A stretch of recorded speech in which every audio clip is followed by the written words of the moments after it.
Good evening.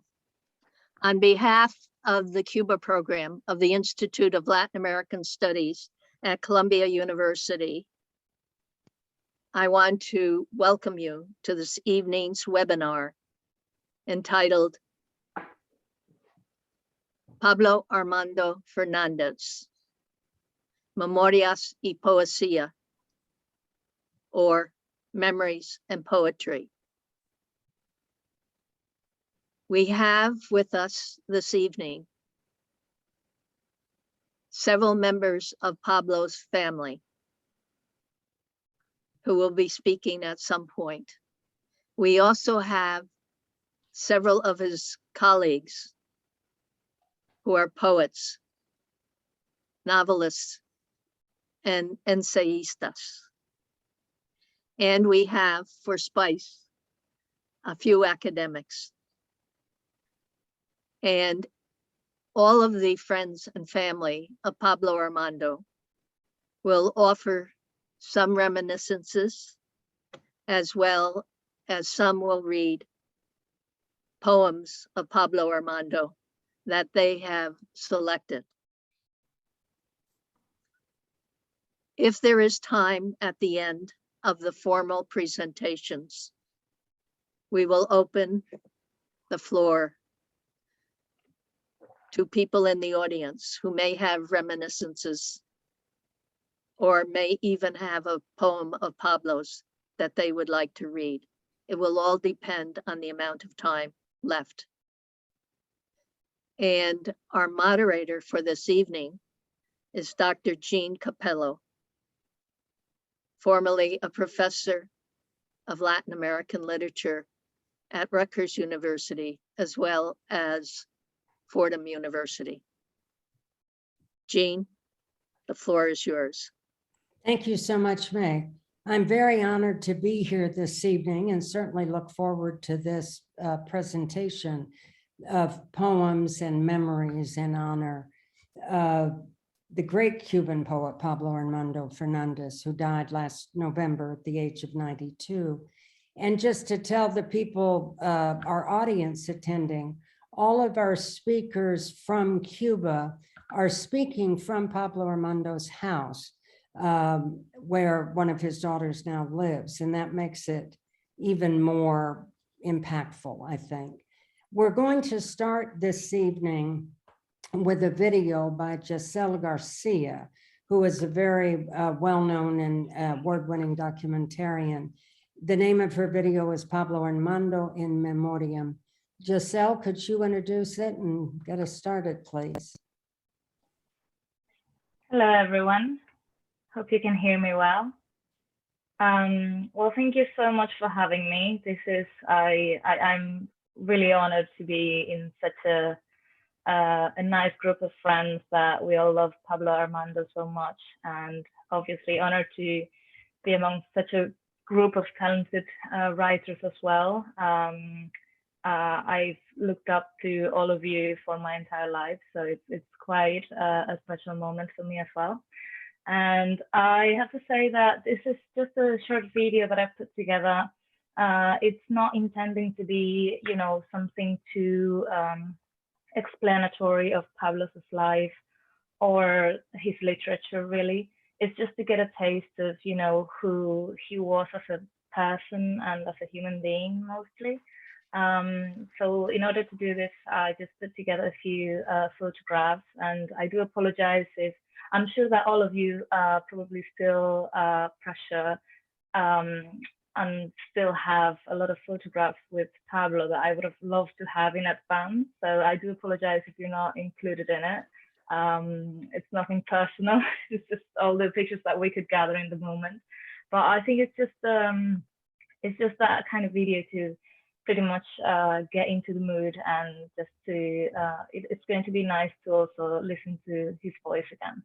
So I hope you all enjoy it, and thank you for having me, and I'll let the video run then. Cheers.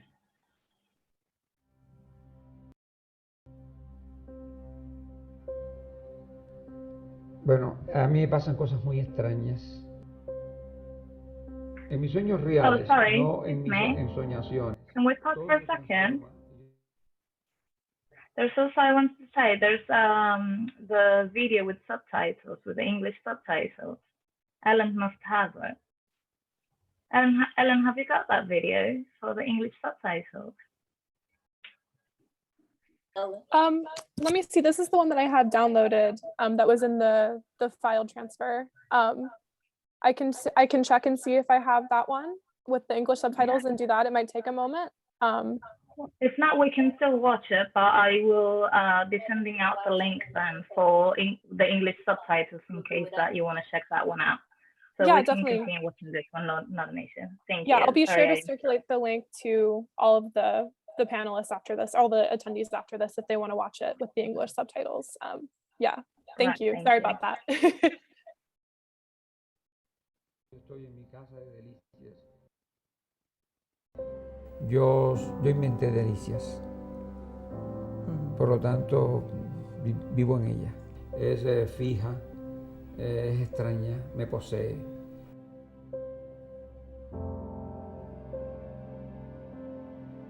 Yo llegué a los Estados Unidos en 1945. Ese año cumplí 15 años. Viví allí hasta 1959. Pues te diré que toda mi adolescencia real transcurrió en mi primera juventud en Nueva York. Y sigue siendo la otra parte de mi vida.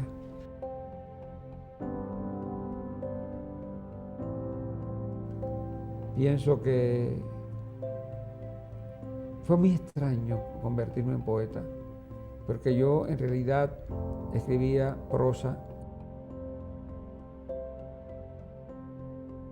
Yo no tenía alma, porque yo no tenía una educación religiosa. Y en la búsqueda de mi alma la encontré en una escalera, en la voz y en los ojos de una anciana, muy bella, anciana, bellísima, que yo le hablé en inglés y ella me dijo, yo no hablo inglés. Y a partir de ese momento yo frecuenté personas que le interesaba la religión como cultura. Toda mi poesía está sometida siempre a un metro.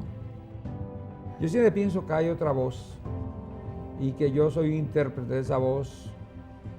Hago una representación física de ese ser que encontró su alma en una escalera. Y eso posiblemente sea mi poesía. Es una poesía muy espontánea, siempre sale de las circunstancias.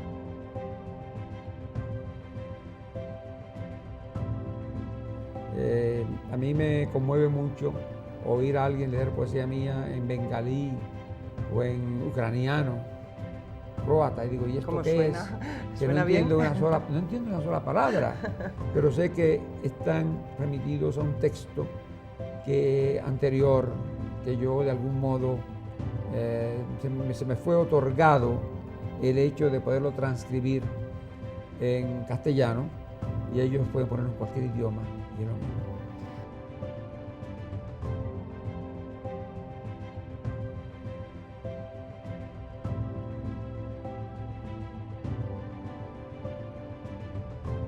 Mi madre quiere que yo sea feliz, quiere que sea joven y alegre, un hombre que no tema el paso de los años, ni tema a la ternura ni al candor del niño que debiera ser cuando voy de su mano y la oigo repetirme para que no lo olvide estas y otras nociones. Mi madre no quisiera avergonzarse de mí. Mi madre quiere que no mienta, quiere que sea libre y sencillo. No quisiera verme sufrir, porque el miedo y la duda son males que padecen los adultos y ella quiere que yo sea su niño. Cualquiera que nos viese no la comprendería. En edad coincidimos. No quiere que lo diga. Aunque ella me dio vida cuando tenía los años que tengo hoy. Podríamos ser hermanos, ella un poco mayor. Podríamos ser amigos. Su memoria y la mía corresponden a un tiempo en que ambos fuimos jóvenes. Yo era menor, pero recuerdo verla cantar feliz entre sus hijos, compartir nuestra infancia. Mi madre quiere verme luchar a toda hora contra el dolor y el miedo. Sufriría si supiera que a mi edad, la de ella entonces, cuando me dio a la vida, yo soy su viejo padre y ella mi dulce niña.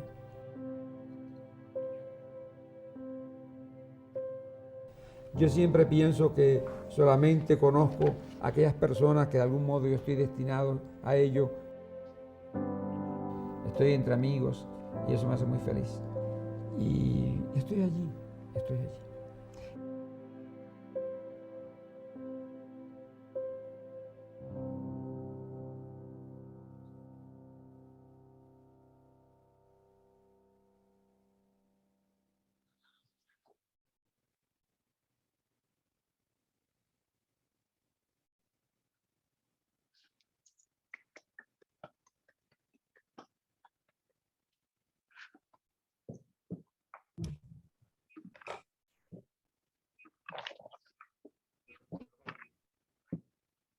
Bueno, buenas Thank you. tardes. What a wonderful way to start our evening, Giselle. Thank you.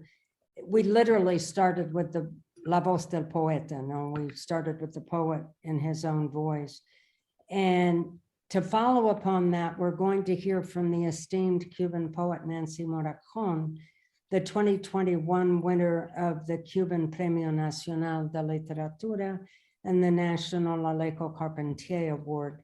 She'll be speaking to us from Pablo Armando's house. These are among what I've mentioned are among her many honors as a poet, an essayist, and a translator.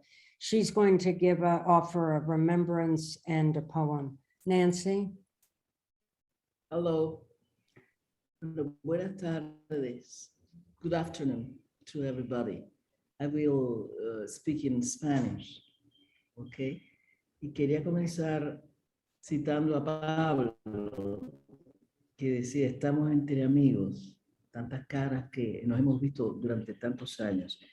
Y una de las conexiones más grandes mías con Pablo Armando es exactamente su sentido de las islas. Por supuesto, las Antillas mayores o menores del Caribe. Y yo quería leer un poema de su primer libro, Salterio y Lamentación, publicado en 1953, que tiene una cita, por supuesto, del Padre Nuestro, que dice, perdónanos nuestras deudas. Y ya desde entonces mencionaba Pablo, islas del Caribe. Escuchen. Válgame saber que Curazao no es solo un nombre en la calle, donde el frutero vocifera su impaciencia, donde una mujer mece su desesperación y un pequeñín gimotea por la pelota que ha roto la vidriera del usurero. Año 53, y ya parecía Curazao.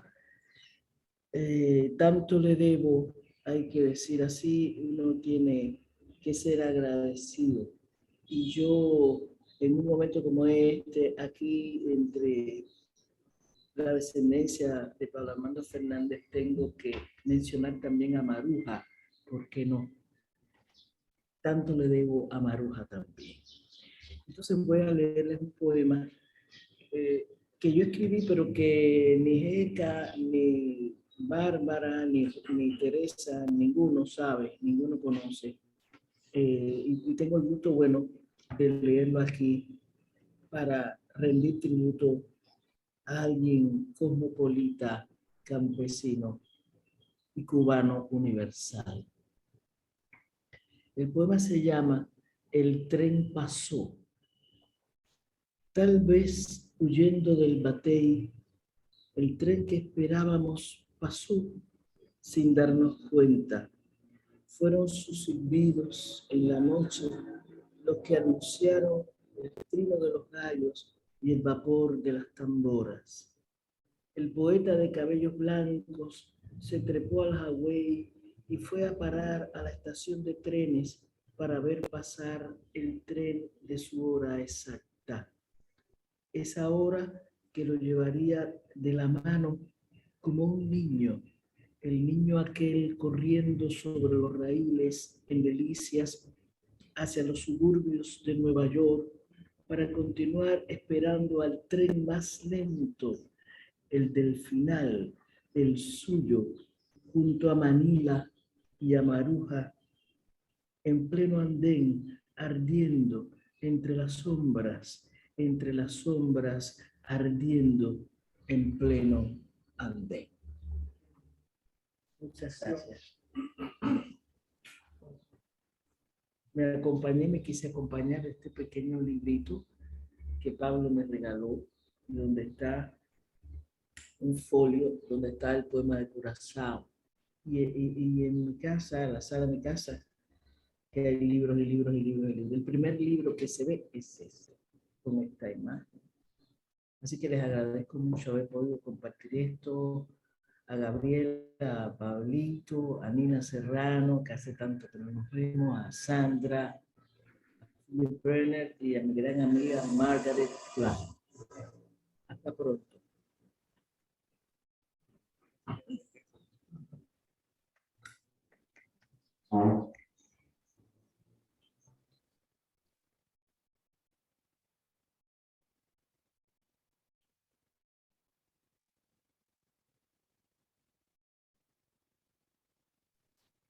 Thank you so much.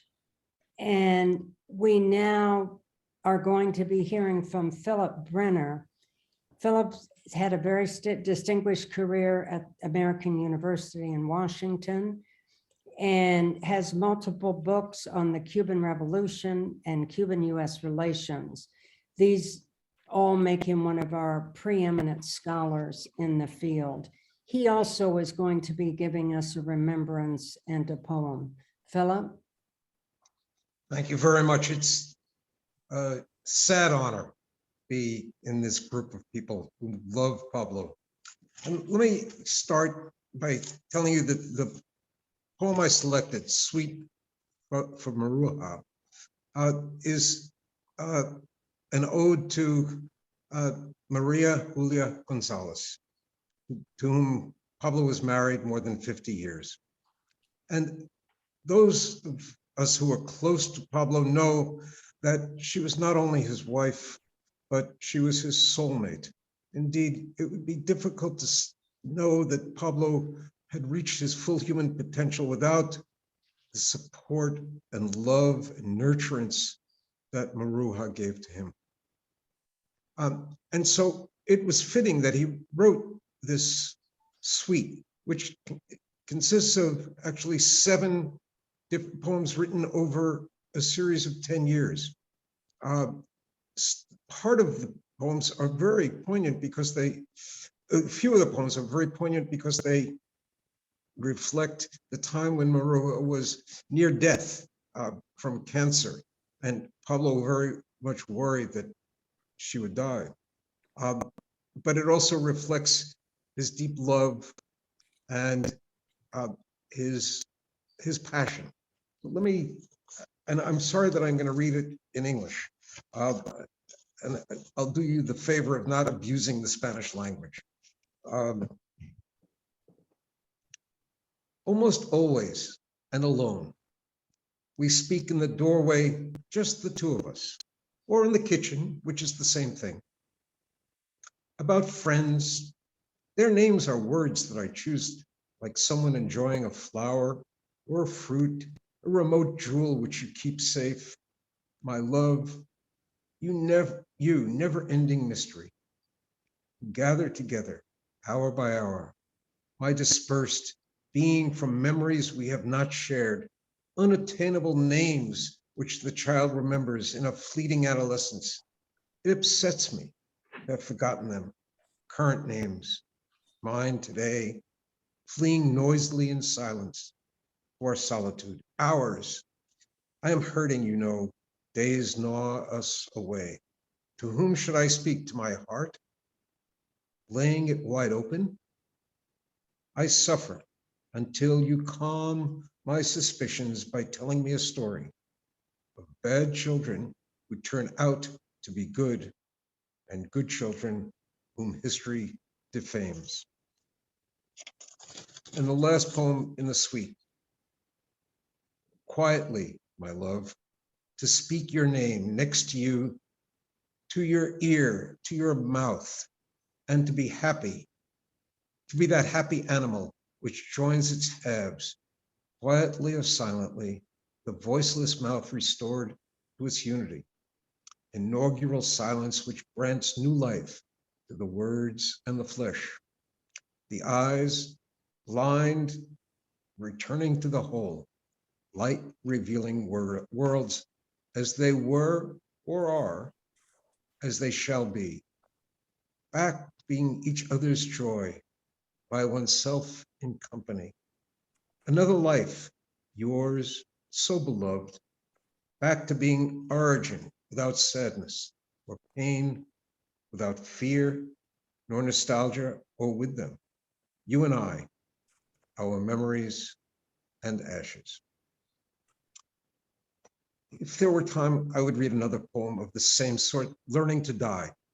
But at this point, I'll just speak of two meaningful remembrances about Pablo. One is about his relationship to my family. We adopted my wife and I, Betsy, adopted our children from Colombia. And our first child was named Sarah. As we were about to adopt our second child, who we knew would be a boy, Pablo was staying with us while he was visiting in Washington. And we talked about the adoption, and he said, well, what will you name the boy? And we said, well, we haven't really come up with a name yet. We want to have a name that's similar in Spanish and in English, because they were being adopted from Colombia. And he said, well, you must name him Isaac. And we said, why? And he said, well, because Isaac was a gift from God to Sarah, and he made her laugh. Of course, she laughed because she was 96 years old, and how could I possibly? But his point was, it was full of life. Giving Isaac the name Isaac was a way of giving him life. And Isaac once did a painting of Pablo that Pablo hung in a special place in the house, almost next to a Monet. I mean, an honored place, which was very, very special for Isaac. When we went and visited Pablo, when my son and daughter visited him for the last time in 2017, Isaac saw the painting hanging, and it meant so much to him. A second story, a story that reveals Pablo's love for Cuba, for the revolution, and for people. In 1980, Pablo was finally allowed to get a passport again. He was invited to come to the United States to speak at several universities, including my own. And in order to get the visa finally, he, from the US interest section at the time, from the US government, he needed to go to the US interest section, which is now the US Embassy in Havana.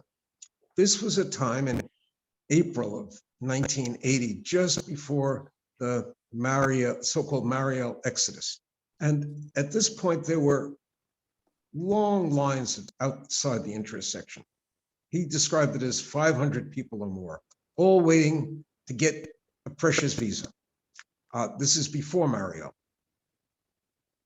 And Pablo, dressed very formally as he always did, walked up to the head of the line, as he tells the story, and people started shouting at him, "Get back! Who the hell do you think you are? Go to the back of the line." And he said it gave him such a great joy that people talked to him that way. And the reason, he said, was that these are people who wanted to leave Cuba. But Cuba had left them something. It left them a measure of dignity. He said 20 years earlier, had a man such as myself, dignified, dressed very well, moved up to the front of the line, people would have shuffled away and tried to let him go by. But these people had a sense of self-respect and dignity. And he said that's what the revolution had given them. And he was so proud of them. He was proud of the revolution, and he just enjoyed humanity. Thank you. Thank you so much, Philip. And now we're going to hear from Nancy Sedano, speaking to us from California. She's a distinguished poet and educator. Much of her work is focused on increasing access to poetry, social justice, and the arts, particularly with high school and even younger students. She worked in radio for many years with Comunicación Aztlán and has won any number of international film awards. Nina, there you are. The Yes, floor is yours. thank you. I want to thank Dr. Margaret Curran and Columbia University for providing this great international opportunity to honor and remember Pablo Armando Fernández and his poetry. I'm going to be reading this. My memories of Pablo Armando Fernández begin in 1968, a hasty introduction in front of a tall Havana apartment building. A charming man, animated, full of poetry. My next memory is more detailed. Gathered around the green tiled kitchen counter of his new home in the Miramar district, amid stately, charming residences, embassies, and schools, Pablo explained how his personal friend, Celia Sanchez, Fidel Castro's aide, had found the house for his family. The kitchen is ampled. The big stove against the rear back wall is by the door, leading to a yard full of plants and trees. The room is full of light. Next to it is the dining room. There, years later, I remember watching with pride as Pablo put the little gold demitasse cup I had brought for his coffee cup collection in the rounded glass cabinet. With every visit to his house, Pablo would proudly lead me on a tour of the new renovations or repairs that had been made since my last visit. The house itself was an important member of the family. First, there were 3 children, Heka, Teresa, Pablito, and in time, Barbara. Often Pablo and his down-to-earth wife, Maruja Gonzalez, were our guests at the elegant Havana Libre Hotel dining room. But more wonderfully prepared were the meals cooked and served by Maruja. How I loved hearing her play the old upright piano along the living room wall, including the popular songs of our era and Cuban standards. To quote an excerpt from my own poem, Open Hearts, Closed Borders, about her passing, I wrote, my heart journeys without visa or passport, melting over borders and time. I see Maruja, her eyebrow arching knowingly with a hint of doubt and humor. She is smiling at me. We are young women again. She is holding a tray of tiny espresso cups, sandals flip-flopping across the cool tile of the floor, in a house dress or high heels clicking above a trim ankle, swathed in company best. She sits at the piano, songs rippling under her fingers, delicious food sizzles in a frying pan, light and perfectly seasoned, the aroma wafting through the antique settings of the rooms. She is the queen of her kitchen and loves to be at home. That was an excerpt from my poem. My favorite memories of visits to Pablo's house are from 1974, when I spent a year from 1974 to 75 living in Havana and in the countryside. Philip Brenner informs me that that year is often called the gray period during the 10 years when Pablo and other blacklisted writers could not publish. Pablo and I formed a literary society of which we were the two exclusive members. 1 or 2 nights a week, I would come to his home and we would read to each other what we had been writing. His accented English was very British, reflecting his happy years as a cultural attaché at the Cuban embassy in London in the 1960s. During our sessions, Pablo wrote an entire novel. I forget which one, but I remember his sleepy arms, waving gestures as the plot spun from the suburb of the story to another suburb. My own novel took a few more decades to be completed. Sometimes during our poetry society sessions, I would help him with translations from his day job as a translator at a science institute. I remember a difficult one about the nature of pink marble, which is indigenous to Cuba.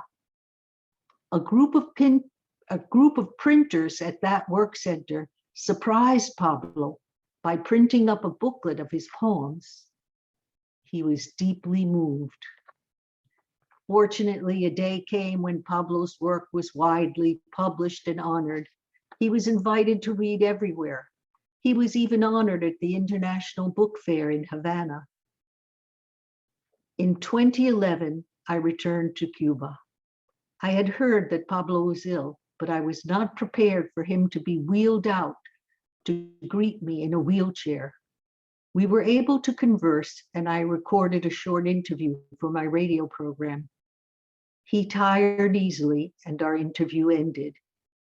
In the 80s, I translated this poem, Parabola, because it was so beautiful. It was published in our small Latinx literary magazine, Tintan. Parable by Pablo Armando Fernández.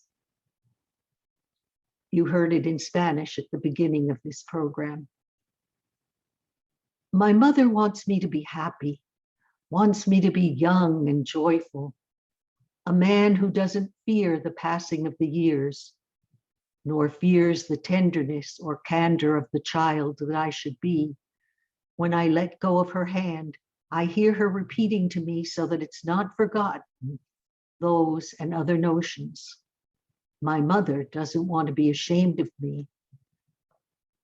My mother wants me not to lie, wants me to be free and simple. She wouldn't want to see me suffer because fear and doubt are faults born by adults, and she wants me to be her child. Whoever sees us won't understand it because she doesn't want it said. We coincide in age, although she gave life to me when she was as old as I am now. We could have been sister and brother, she a little older. We could have been friends. Her memory and mine correspond to a time when we were both young. I was younger, but I remember seeing her sing happily among her children, sharing our childhood. My mother wants to see me fight at all times against pain and fear. She would suffer if she knew that at my age, hers, when she gave me life, I am her old father, and she, my sweet daughter. Thank you.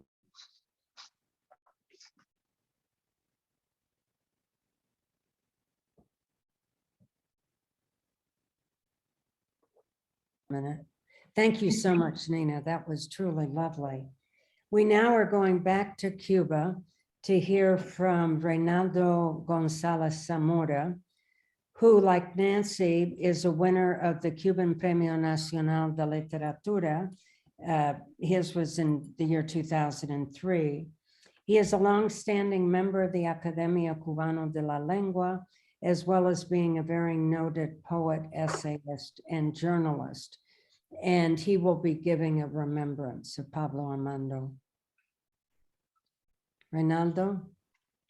Buenas tardes. Espero que puedan.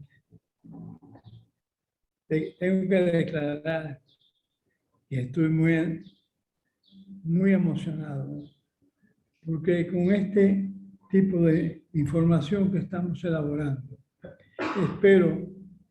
quiero estar hablando con Pablo Armando. Y esto es un regalo. Esto es realmente un milagro. Que es un milagro que da la tecnología, etcétera, pero que da sobre todo la amistad. La amistad es más capaz de regalar milagros que la tecnología. La amistad, si es buena, no traiciona. La tecnología sí puede traicionar.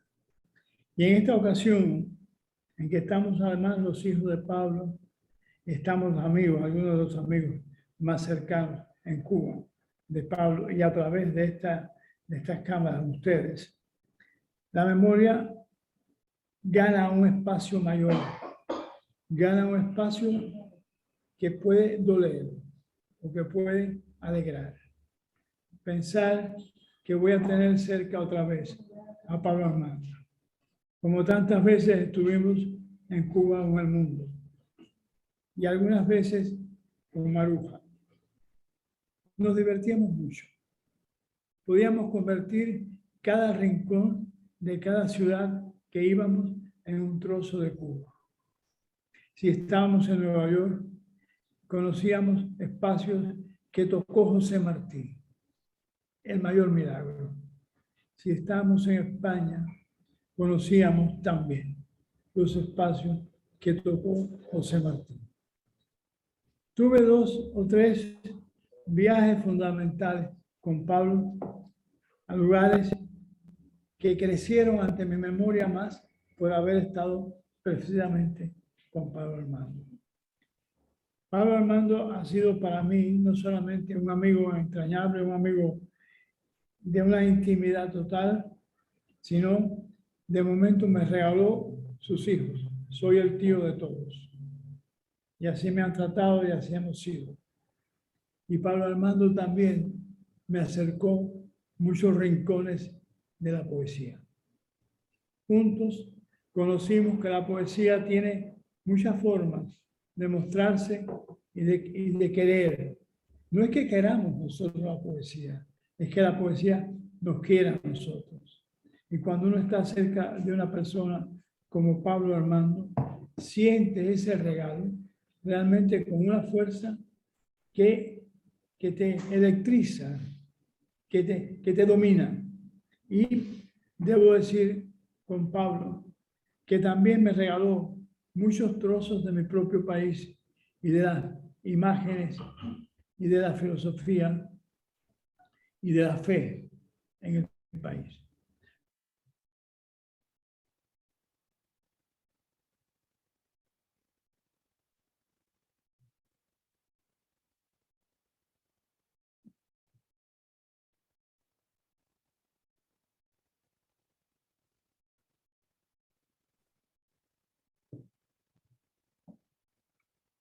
We seem to have a technical glitch. Ellen, are you able to see what's going on that's holding up their transmission? Yeah, it just looks like there's some kind of internet issue on their end. I can get in contact with Raul and see what's up. But I'll get back to you. Yeah, I think that it just looks like they had some kind of connection interruption. All right, we'll just wait, obviously, patiently wait.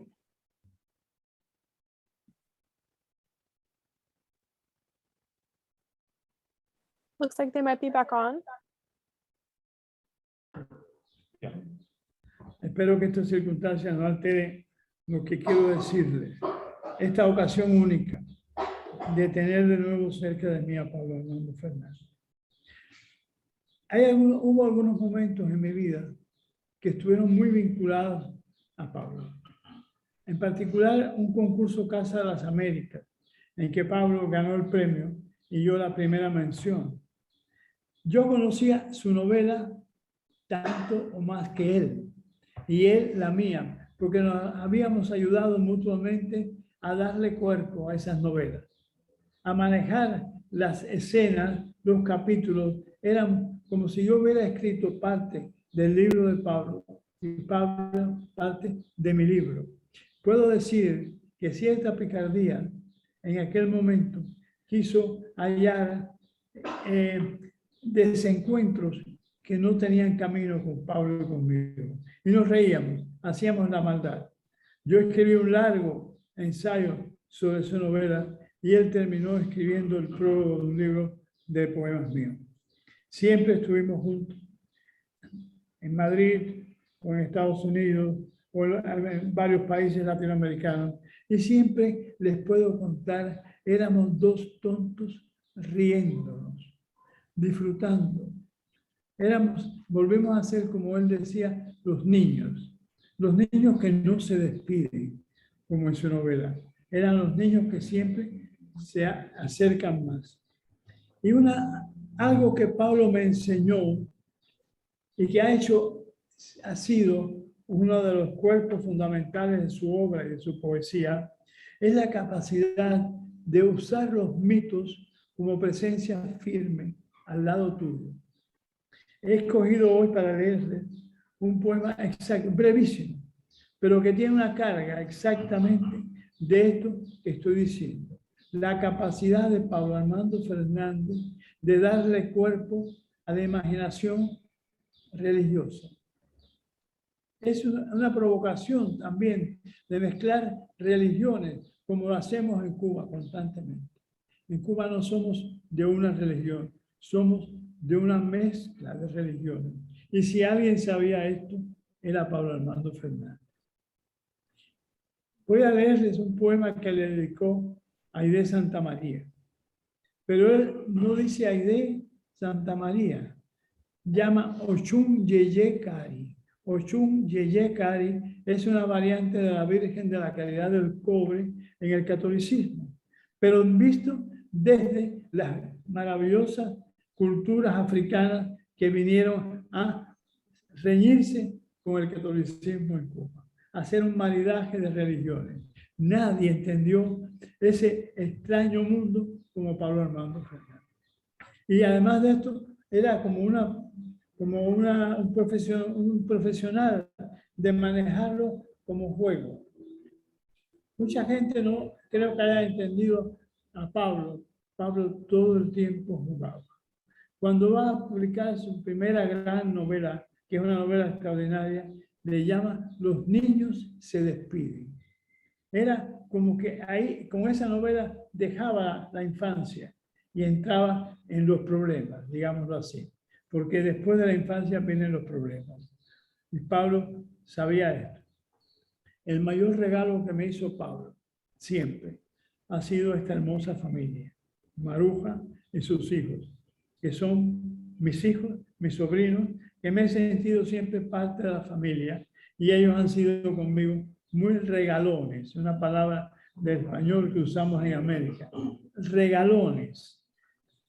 Maruja y Pablo me regalaron una familia y yo me incorporé a ella. Las historias de Maruja y Pablo conmigo en Madrid o en Andalucía era para empezar a contarlas porque siempre tenía un trasfondo de humor y de picaresca que ellos dos manejaban muy bien. Maruja era una mujer de una inteligencia callada, una inteligencia superior, y se entendía con ese diablito que podía ser Pablo Armando Fernández. Y sus hijos me han querido como un tío.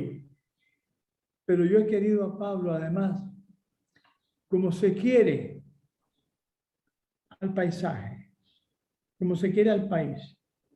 Él me regalaba aspectos del país que yo no sabía ver, que yo aprendí a ver con él. Eso está en el poema que he escogido. Y eso está en tantas veces que nos vimos y que la vida fue tan generosa de sentarlo a mi lado, de ir a las provincias, a andar. En Cuba, cuando hay el Festival del Libro, la Feria del Libro, vamos todos haciendo una travesía por las provincias. Yo siempre iba con Pablo, porque disfrutaba la feria y Pablo. Pablo ha sido una compañía generosa, un amigo portentoso que además me ha querido mucho como hijo, como hermano. Él me ha regalado su poesía y yo he aprendido a quererlo a través de ella. Voy a leerles un poema que tiene significados un tanto esotéricos y que quizás ustedes necesiten que expliquen. Tiene un título curiosísimo. Una campesina que la nombra Yeye Cari.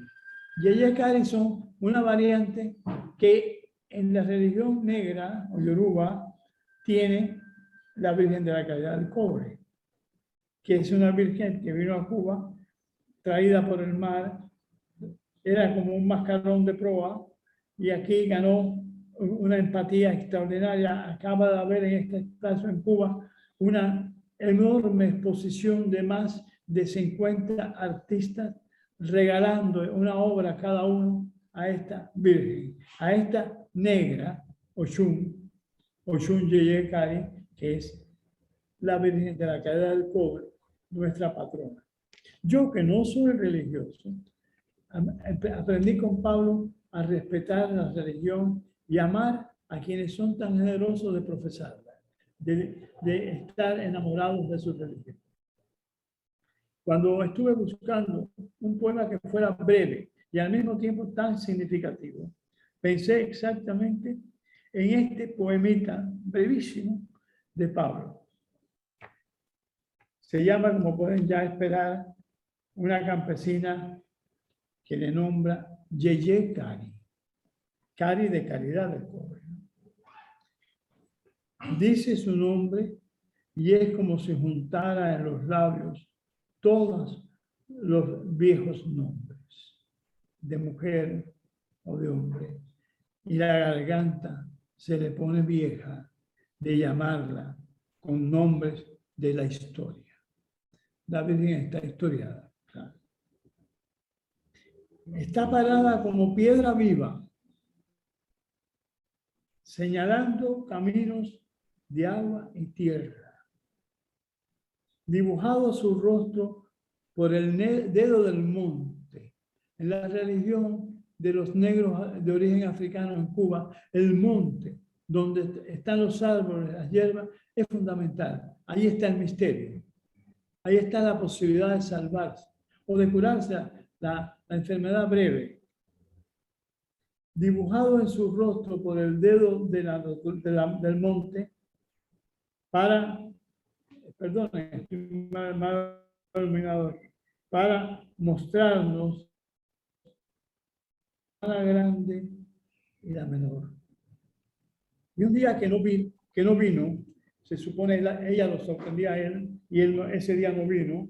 Y perdone que estoy haciendo esta explicación porque sé que en términos que ustedes manejan, la religiosidad es otra. Pero tampoco es de la tierra, dice.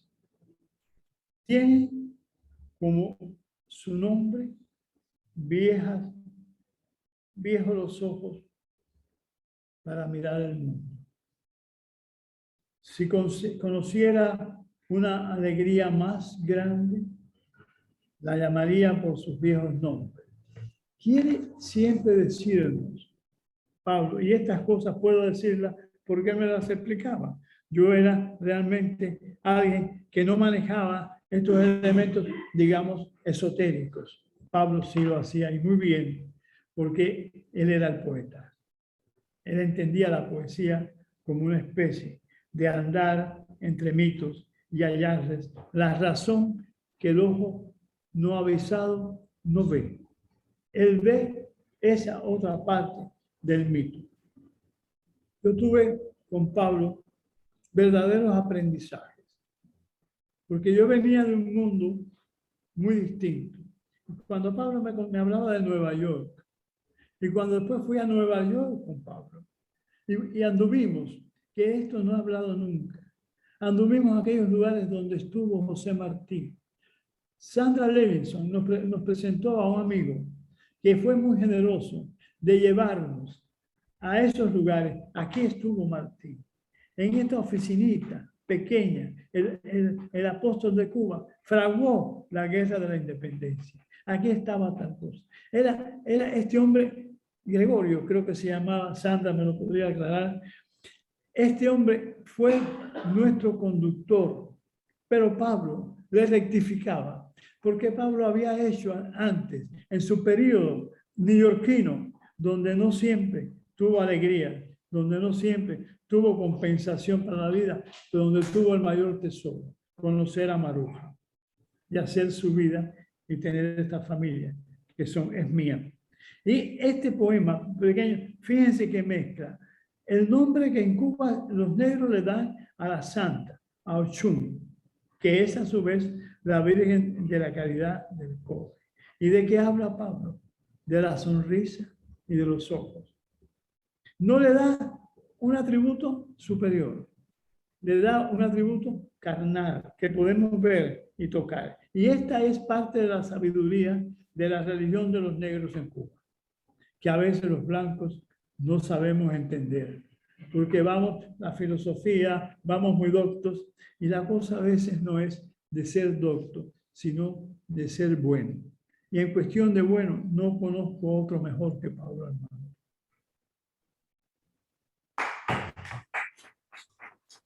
Thank you so much. We're getting such a full picture of this wonderful man. And we'll continue with Sandra Levinson, a New York-based scholar who in addition is the founder and executive director of the Center for Cuban Studies and the curator of the center's art space. Having traveled more than 300 times to Cuba, Sandra is often consultant to news organizations and she leads tours to Cuba. Sandra? Thank you. Can you hear me? Yes, we can. Okay.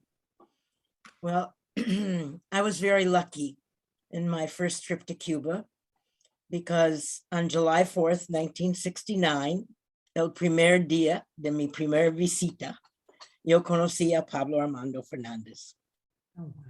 And because of Pablo Armando Fernández, whom I knew because of Nina Serrano and Saul Landau, and Pablo introduced me to Reynaldo Gonzalez, who became my brother. And Reynaldo introduced me to Nancy Morajon, who became my daughter.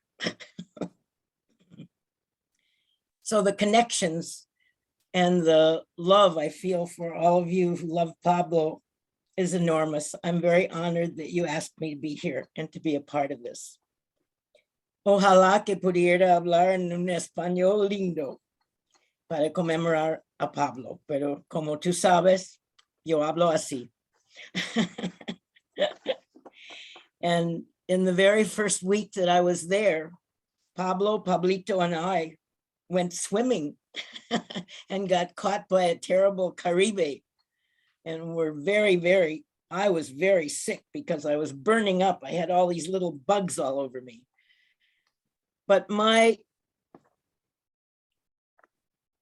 journey with Pablo began the very first day. And although I suppose it ended with his passing, it didn't really end because, as you have all pointed out, his capacity for friendship, his capacity for love was enormous. And I think most of all, Pablo taught me how to love Cuba. He taught me how difficult it could be to love Cuba sometimes. He taught me how important it was to love Cuba. And all of us know how much our friendship for Pablo and for one another means to us. I have a couple of little stories I'll mention that I've probably told all of you before, but not our larger audience. Philip talked about how important Pablo was to his family. And I want to say how important Pablo was to my family too. The last time that we were all together was actually for my sister's 90th birthday, when we spent a wonderful time in Pablo's house with Pablo and Nancy Morajon and Marta Rojas, my sister, my brother, all of the people who accompanied us to celebrate Mimi's 90th birthday. And that made us reminisce about a couple of things. One, when my dad died in 1983, and my mother was clearing out the closet, she said, "You know, I think Pablo was the same size as your father. I think I'll give Pablo some of Daddy's clothes. And I know he has the same size shoe." And so she very carefully went through and picked out the most important or the most beautiful clothes she could find and sent them down with me. And from that day forward, every time Pablo put on a pair of shoes or a jacket of my dad's, he would say, "Hoy estoy poniendo el chaquete de papi." I said, "Oh, thank you, Pablo, for telling me." And then in 1998, when Pablo was in the United States, I'm not sure if he was in Washington or in Chicago at the time he called me, but my mother had just died. And I told Pablo, and Pablo said, "I'm coming to Minneapolis right now." I said, "What do you mean you're coming to Minneapolis? Your mother died. I want to be with you." And the next day he was in Minneapolis. And it happened that I was there not because my mother had died, but because we were planning a fundraiser for the Center for Cuban Studies. And Pablo said, "I will read poetry at the fundraiser." And he proceeded to read several of his poems, starting with a poem about the death of his mother. So Pablo is very, very much a part not only of my political and emotional life, but also of my family. And when I tried to think of what poem to read, I wanted somehow to read something that connected what Pablo taught me the most about friendship and love, not only for him and his family, but for Cuba. So the poem I'm going to read, and I wish I were reading it in Spanish, I apologize. I can almost not see, I have so little light here, is A Brief Ode of Love to the Homeland. Pequeña Oda de Amor a la Patria. And if someone suddenly should ask, our country, my people, what and who are we? What would I reply? I would not give the answer learned as a child in a text which lovingly denies that there are words in human language capable of defining such things. Although here, as elsewhere, it is only natural that daily and in different ways, people are born or die. The beauty of it is that we should wish for our birth or death to happen here. Because this was described,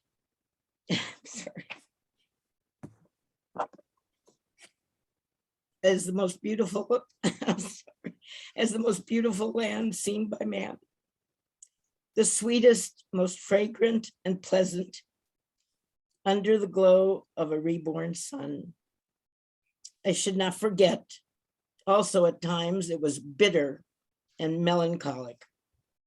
It moved away from us and we sought it out in distant memories, half forgotten through grief. Or fear of the obscure motives of love. Not a ridiculous, obsessive, irrational love, but a necessary and painful one. Not love of readily accepted beauty for its great goodness or from habit, nostalgia for the past or an illusion of the present, but for what is born and what dies. I think that Pablo's love for Cuba, love for Heka, for Teresa, for Maruja, for Pablito, for Barbara, who was born as I came to Cuba, was something incredible because he was able to embrace so many people with so much love. He put so much into his friendship and his love. He gave you his all. And that made us give him what we could give of our all. It was a precious gift. Thank you. Thank you so much, Sandra. What a beautiful remembrance. And now we'll hear from Meg Crahan. She has had a varied and storied academic career. For 12 years, she was the Henry Luce Professor of Religion, Power, and Political Process at Occidental College. She then was the Dorothy Epstein Professor at City College before coming to Columbia University, where she is a senior research scholar and directs the Cuba program. And we have her to thank largely for tonight, getting all of this organized. As she directs the Cuba program for the Institute for Latin American Studies. She has written many outstanding books and written articles on a wide range of topics. Meg? Thank you very much, Jean. I first met Pablo on my first visit to Cuba in 1973. Miguel Barnet, author of Runaway Slave, or better said, Cimarron, and a group of actors and musicians staged a play based on Cimarron in El Parque Lenin, to which Miguel invited me. And it was held in a natural bowl with, on one side, a hill where we, the audience, sat, and on the other side, where the actors performed. And at the end of the presentation, which was quite extraordinary, I started down the hill to give my congratulations to Miguel Barnet. And while I was walking down the hill, I saw this man with an amazing head of white hair walking towards me. And he walked up to me and said, "Tú eres Meg." And I said to him, "Tú eres Pablo Armando." We had not met before then, but we had heard about each other. And we had heard that we must get together. And at that time, and at that moment, Pablo Armando threaded my hand through his arm and said in English, "Let's go have some tea." And we did. We walked to a Japanese tea shop within Parque Lenin, where we had tea and talked and talked and talked. And Pablo, as others have mentioned, had an intense sense of family. And he adopted a good number of us into his family. And he also had a certain type of extrasensory perception. In the late 70s, I was in Cuba when he said to me, "You're having a birthday on June 2nd, aren't you?" And I said, "Yes." "How did you know?" And he said, "I just knew. And Maruja and I will have the birthday party at our home," which they did. And I was there with a group of students, and they all were invited. And Maruja baked a cake that, because the stove was a little bit off kilter, took 8 hours to bake, but it was delicious. And then Maruja and others sat down at the piano and played, including Pablo's good friend Odilio Urfe and other musicians. And the party expanded until everybody on the street was there. enjoying the music, enjoying the birthday cake, etc. And in 1984, I was again in Cuba when I received news that my mother had died unexpectedly. About 15 minutes after I received the news, or I was packing to go to the airport, Pablo Armando called and he said, "What's wrong?" And I said, "How do you know?" And he said, "I felt it." And he said, "Your mother?" And I said, "Yes, my mother has died." And he said, "I will be right over." The last time I saw Pablo Armando was in December 2019, together with Phil Brenner, when Pablo already was bedridden. And we went to the house and we went up to his bedroom and he looked up and he said, "Hello, Phil." And then he said to me, "Meg, give me a kiss," which I did. And we said goodbye. Pablo wrote a poem about the first time we met in the Parque Lenin in 1973. It's up on your screens. And I'm going to have the temerity to read it in my Spanish. It's entitled Criatura de la Luz. Para Meg, con las manos tendidas. La luz entre las fondras y la hierba de la tarde en el parque. El autor, los actores y los músicos abandonan la escena. El público los rodea. Ahora estamos de regreso al presente. El pasado y el viejo cimarrón se alejan.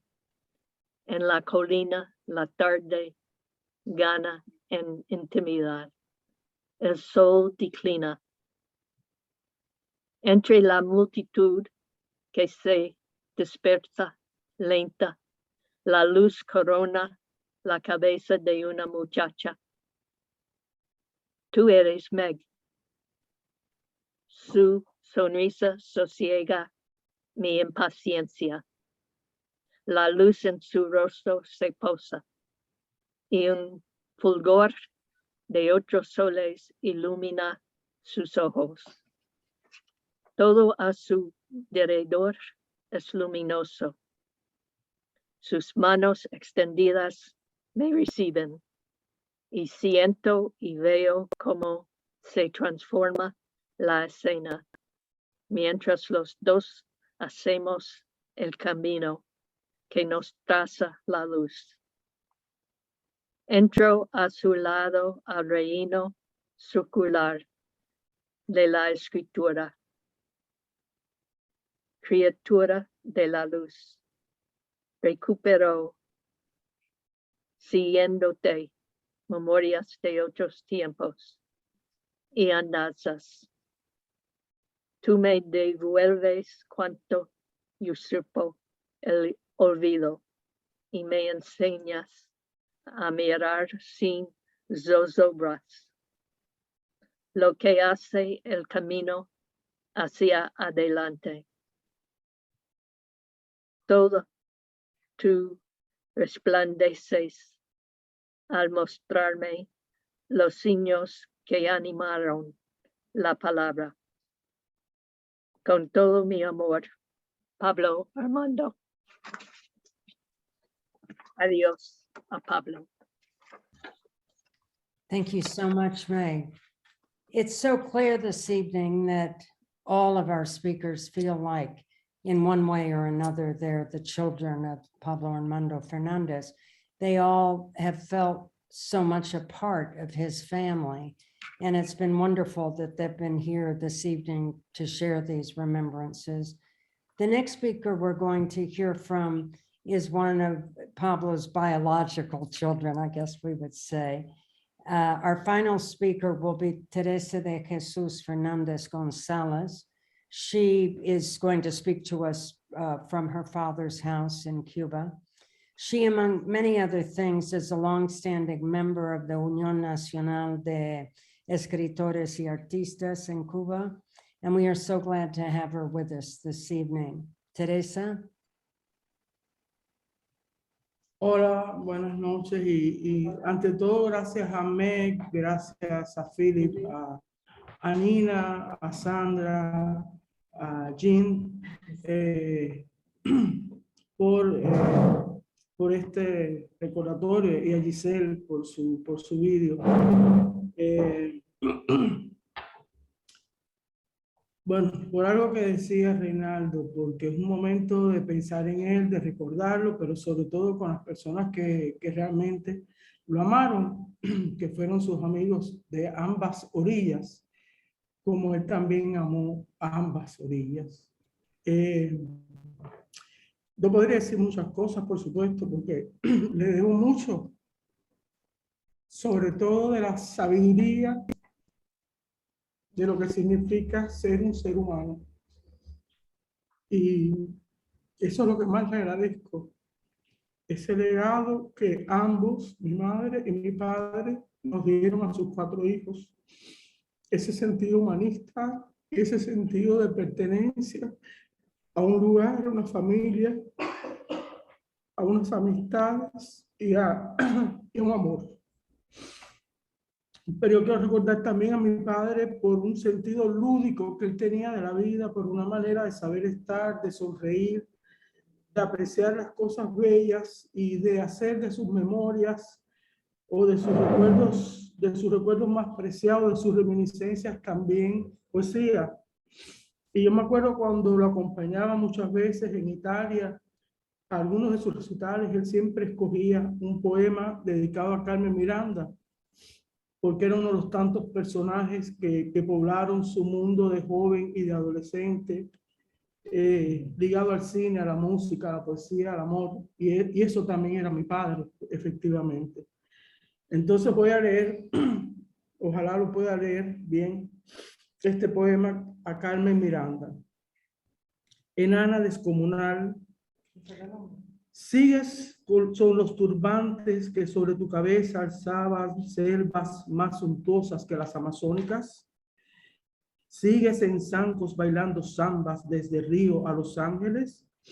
Qué bobería no pisar el suelo, tocar las nubes con la cabeza. Carmen, miniatura barroca, eras un guacamayo psicodélico, eras con estas proporciones de tu fantasía un incesante anuncio de neón. ¿Qué se hicieron tus ojos rococó más vertiginosos que los de Eddie Cantor? Y tu boca, que en secreto envidiaron Martha Ray y John Brown, y tus brazos y manos asombro del dios Shiva, ay chica, chica, boom, chica. En zancos y con turbantes medías 5 pies 9 pulgadas. Sin embargo, los muchachos te soñaban desnuda, con tu tamaño humano, menudo, frágil. Si hay cielos, Carmen, en el tuyo has de estar como llegaste al mundo, orgullosa de medir 5 pies que los dioses disputan. No necesitarás el artificio de zancos y turbantes que inconscientes hacían propaganda a los productos de la United Fruit y a las empresas transatlánticas. Ya no serás una muñeca, no serás un producto de los trópicos, una exquisita golosina.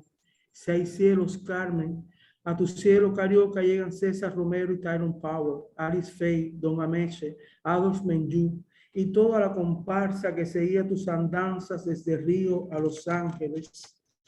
Y ya no son los mismos. Si hay cielos, Carmen, y a tu cielo carioca llegarán los muchachos que querían quitarte la saya y el corpiño de volantes, los pulsos y collares, hasta dejarte solo carne limpia que los dioses disputan. Si hay cielos, Carmen, en el tuyo estarás a tus antojos, mi chica, chica boom, chic. En fin. Yo pienso que si hay cielos, mi padre también en estos momentos está a sus antojos con sus amigos. Y muchas gracias de nuevo por esto.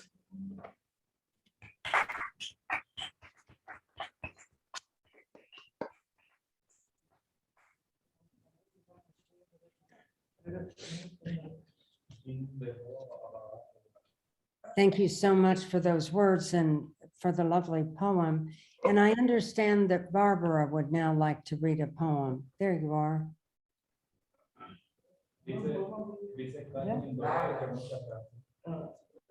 Buenas noches. Primero quiero agradecer en mi nombre y en nombre de toda mi familia a Meg por haber organizado esta cosa tan bonita. Es lo más bonito que le hemos hecho a mi padre después que falleció.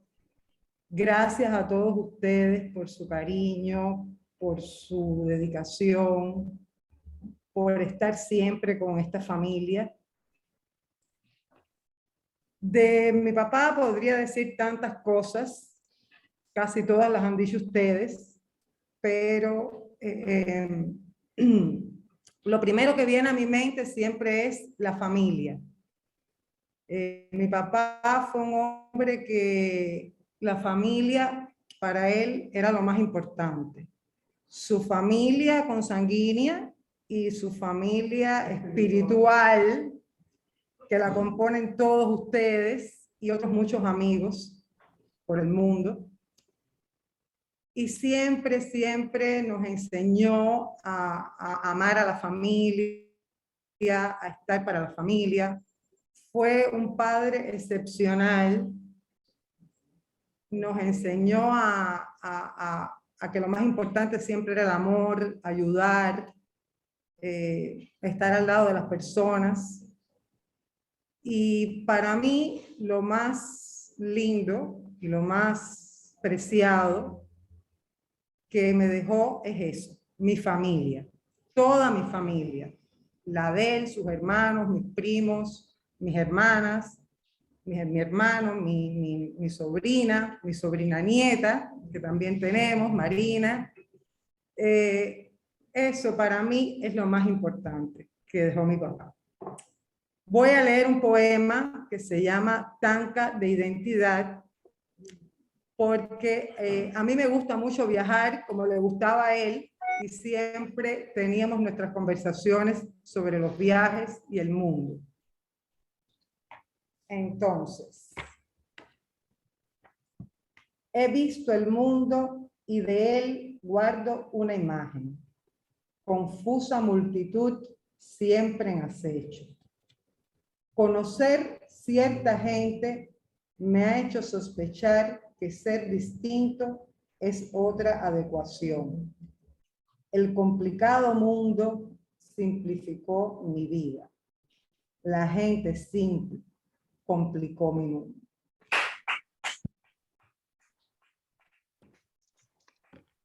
Quiero agradecer a Giselle, a Jim, a Nancy, a Reinaldo, a Raulito, que sin él esto no hubiera podido suceder, porque es quien nos ha propiciado toda esta tecnología en la casa, y a todos ustedes el amor de toda esta familia, que es la suya también. Muchas gracias.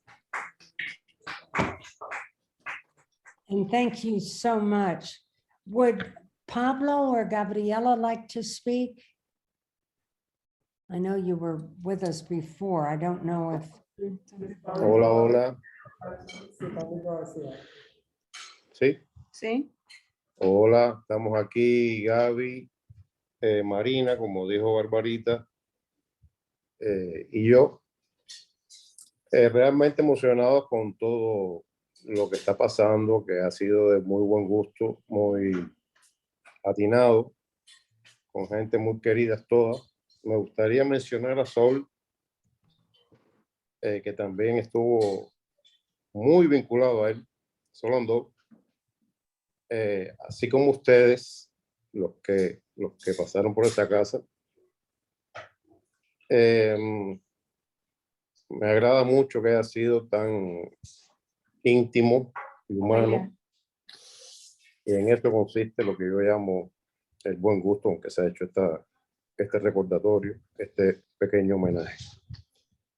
Es emocionante para nosotros ver a mi hermana y todo, y a cada uno de ustedes también emocionados. Entonces, muchas gracias. Les mando abrazos, besos, y continuaremos haciendo cosas parecidas que nunca van a ser demasiadas para él. Besos a todos. Gracias. Abrazos y muchas gracias. Oh, it's been wonderful for all of us to have you, family members particularly, with us, but to have all of our speakers has been really moving to have this memorial for Pablo Armando Fernández. It's been a wonderful evening. Meg, you thought there was perhaps someone else in New York who wanted to, we do have some time.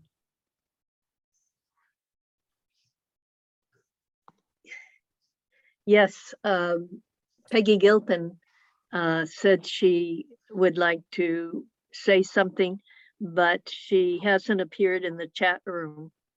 So I don't think she is with us now. Unless if she goes into the chat room right now, Ellen?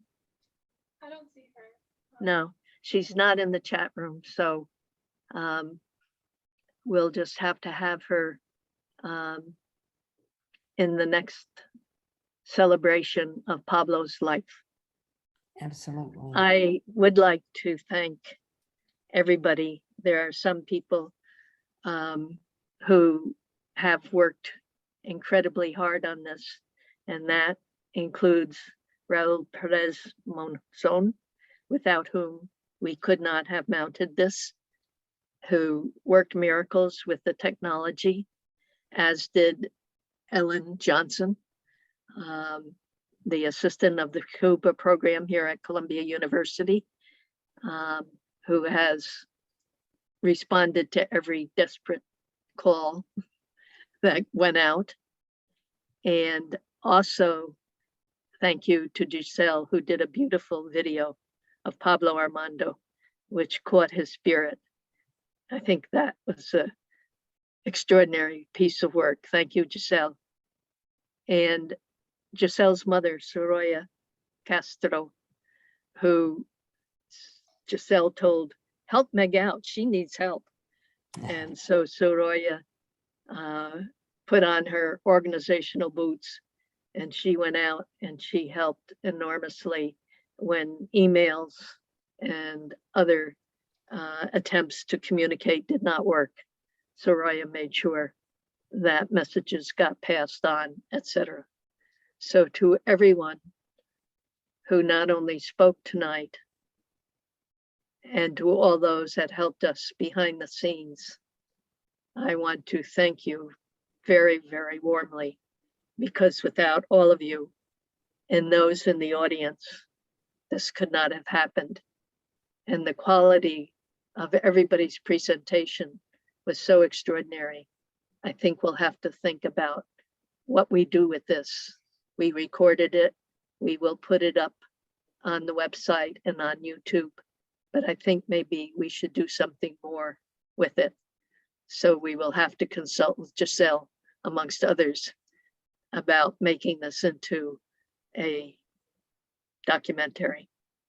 Thank you all on behalf of the Cuba program at Columbia University, and a very, very special thank to Jean Capello, who took on the very demanding role of moderator this evening and did it beautifully.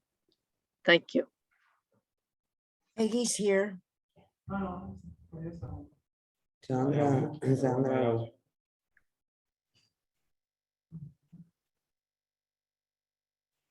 No sé quién es. Hello? We do have a little more, let me make sure I'm unmuted here. We have a little more time in our time slot. since everyone is friends, if you want to speak amongst yourselves, that wouldn't be problematic, would it, Meg? I wish we No. were all together with a glass of wine and, rounding out the party. Unfortunately, What we're makes you all think over. we're not? Well, maybe. You think this is water? Absolutely. Good for you, Sandra. Good for you. No, but we have till 9 o'clock in this time spot. If people, I know Philip Brenner's had to leave because he had a class to teach, but that's one of the hard things about Zoom, I think, is that leave button. If we were all in the same room, we would kind of hang out and tell more stories, and there's no reason why we can't do that now, I guess. I did forget to say something which I really want to say. Is it okay? Sure. Yeah, everyone unmute yourselves. I think that's what we, yes. Well, what let Sandra speak. Yes. It's very short, but I meant to tell it and I forgot because I didn't write anything down. But when Pablo came after my mother died, I told him, since he was sleeping in my parents' bed while he was in Minneapolis, and I said, I really want you to take whatever you want out of my parents' apartment to take back to Havana with you. And he said, oh, wonderful. ¿Qué puedo llevar? Y yo le dije, cualquier cosa que quieras, por supuesto. And he looked around the apartment, and the first thing he chose, he said, I'd like to take the menorah, because he was always trying to tell me he really thought he was Jewish. I said, well, okay, Pablo, you can take the menorah. Then he said, and I'd like to take the Kaddish cup. I said, okay, you can take the Kaddish cup. And then he said, and I'd like to take the Masonic, the book of the Masonic book, with all the rules and regulations. My father was a Mason. I said, okay, Pablo. I thought it was so indicative of what Pablo cared about that those were the 3 items of everything in my parents' apartment that he chose to take back to Havana with him. And I was so moved when the next time I was in Cuba, I saw those 3 items on a little table in the corner of the family dining room. That's my story. Thank you. And here it is, Sandra. We're showing it to you. No? Can you hear me, Sandra? Sandra. ¿Sí? Sandra, can you hear Yes. me? Yes, I can. Here it is for you to watch again. Oh my God. I just wanted to, I think, well, my sisters asked me to speak in English because they spoke both of them in Spanish, and they don't know if you were able to get what they said. I'm sure you understood. I think when there's so much love and friendship in the air, language is not so important. I'm very touched and very moved because I don't know if my father was a great writer or a great poet or a great intellectual, but I do know my father was a great human being. And I got it. I'm so fond of him, of what he taught us.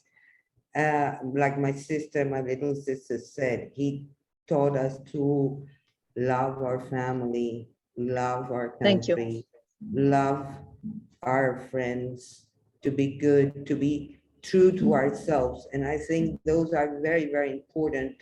I'm not going to say principles, but virtues that a human being can have. And my father was so optimistic, always. You came to him with a problem, and he would always see the bright side of everything. I remember when I was sent to India And I said, but you see, I don't know, that country is so far away and there's lepra and tuberculosis and all those things. And he said, Heka, but are you going to there to work as a translator or are you going to sleep with the Indians? And then I had to laugh, you see, and he was like that. He always see the good thing about everything and show you the bright thing about everything. And I don't remember ever my father questioning any of our decisions of any of his children. I think that when he says, my mother wants me to be free, my mother, I think that is what he taught us also. I want you to be free. I want you to take your own decisions. You have to live up to your decisions, of course, but you take your decisions. And that made us, I think, more responsible people, good people, I think. And I think I've talked too much. I'm not supposed to say so much, but We do finally, now. I want to thank you Margaret. all. I love seeing Nina, which I haven't seen for so many years. Sandra, I've seen you. Meg, I think I saw you before the pandemic. I've seen Phil.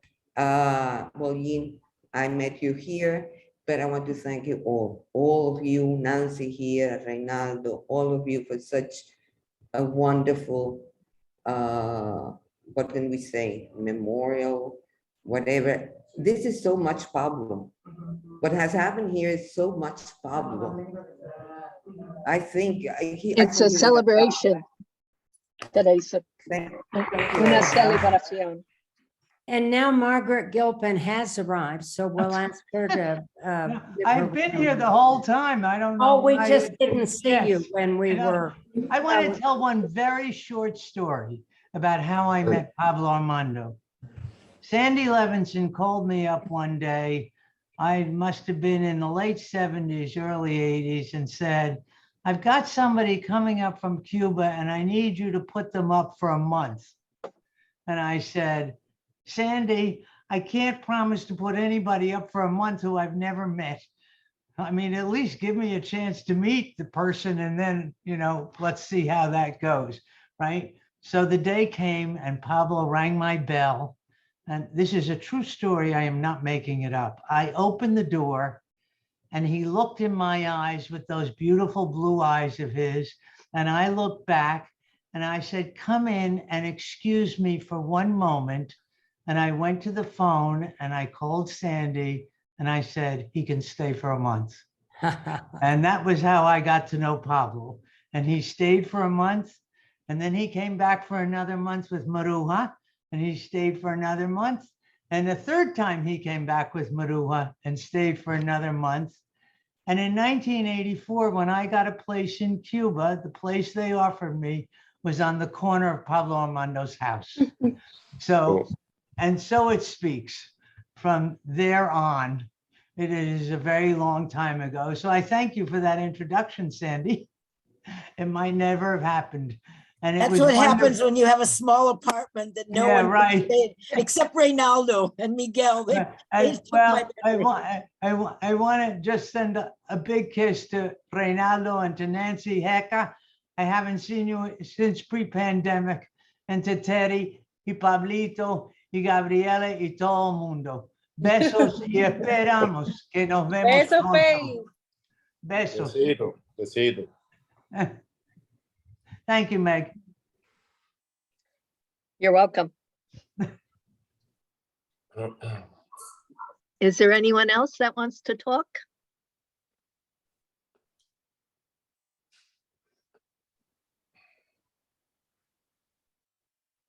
Well, I think then we will have to press the leave button and end this lovely evening that we all have had. It really has been remarkably special.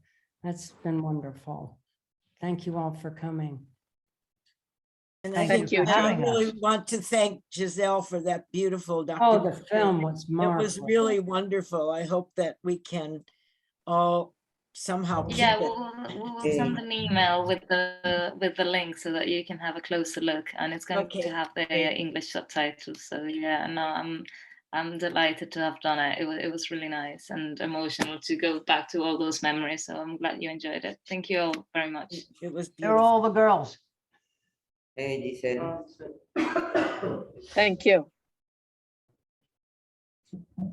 It was very moving to see everybody and hear everybody. Love you all.